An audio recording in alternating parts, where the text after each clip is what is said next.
Hello everyone. আজকে আমি রান্না করব শিং মাছের ঝোল। তো আমি কড়াইতে ১ম এ সরিষার তেল গরম করে নিয়ে তার মধ্যে ছেড়ে নিলাম মাছটা। মাছটাকে আমি একটু হালকা করে ভেজে নিব, তাহাতে মাছের আঁশটে গন্ধটা থাকবে না। আপনারা চাইলে মাছটাকে না ভেজেও রান্না করতে পারেন।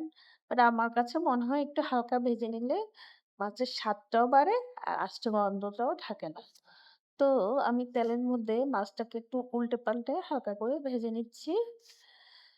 তো মাছটা একটু এপিট-ওপিট করে ভাজা হয়ে গেলে আমি মাছগুলোকে তুলে নিয়ে এই তেলের মধ্যেই আমি হচ্ছে মাছটা পেঁয়াজ রসুনটা রান্না করব। আমি মাছটা উল্টাতে পারতেছিলাম না যেহেতু ভিডিও করতেছিলাম।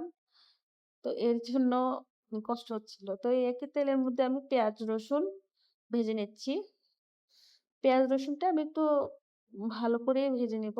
তো আমার ভাজা হয়ে গেছে। এখন এর মধ্যে আমি ১/২ চা চামচ হলুদ গুঁড়া, ১ চা চামচ থেকে একটু কম আমি মরিচ গুঁড়া দিয়ে দিব।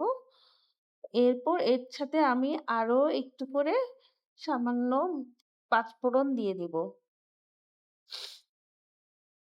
আর স্বাদ মতো লবণ লবণ এড করে আমি এই মসলাটাকে ভালো করে একটু ভেজে নেব তেলের মধ্যে। তো আমার লবণ এড করা হয়ে গেছে। এখন আমি একটু নেড়ে-চেড়ে ভেজে নেব হালকা করে। রাতের বেলা অফিস থেকে এসে রান্না করা খুবই কষ্ট। তারপরেও খেতে হবে তাই রান্না করছি। তো আমার মসলাটা একটু ভাজা হয়ে গেলে একটু পানি দিয়ে পানিটার মধ্যে একটু নেড়ে-চেড়ে আমি আবার এর মধ্যে হচ্ছে মাছটা ছেড়ে দিব। তো তার আগে পানিটা ফুটে আসছে তখন মাছটা আমি ছেড়ে দিচ্ছি। মাছটা ছেড়ে দিয়ে এখন আমি ঢাকা দিয়ে দিব কষানোর জন্য। মাছটা কষানো হয়ে গেলে তারপরে আবার পানি দিব। তো মাছটা কষানো প্রায় হয়ে গেছে। কিন্তু আমি আরো একটু জল শুকিয়ে নিব। একদম জলটা শুকিয়ে গেছে। তেলটা বের হয়ে গেছে। এখন আমি পানিটা দিয়ে দিচ্ছি। তো আমার মাছ রান্না শেষ। এখন আমি বেড়ে নিব ভাতের সাথে। এই যে আমার আজকে রাতের ডিনার। ধন্যবাদ সবাইকে।